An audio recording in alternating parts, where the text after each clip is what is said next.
ቅዱስ ሚካኤል እንኳን ለስጋችን ቀርቶ ለነፍሳችን የሚተርፍ ታላቅ መልአክ ሰው ወዶ መሰለ ሚካኤልን እርዳኝ የሚለው እስራኤልን ሲራዳ ስለተመለከተ እኮ ነው።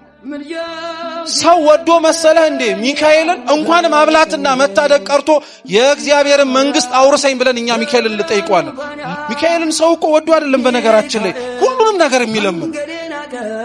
ኢያሱ ጋር ስትሄዱ ጠላቶቹን ድል የሚያደርግ ሰይፍ ይዞ ቆሞ እንዳትፈራ እንዳትደነግጥ ብሎ የሚናገር መልአክ ሆኖ ታገኙታላችሁ።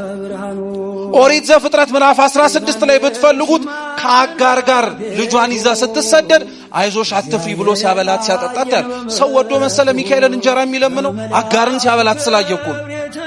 ዳንኤልም በትንቢቱ ላይ ተናግሯል።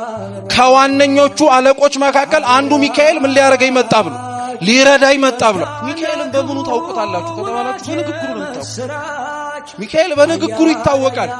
ከእግዚአብሔር የሚያቀርብ ነገር ነው የሚናገረው።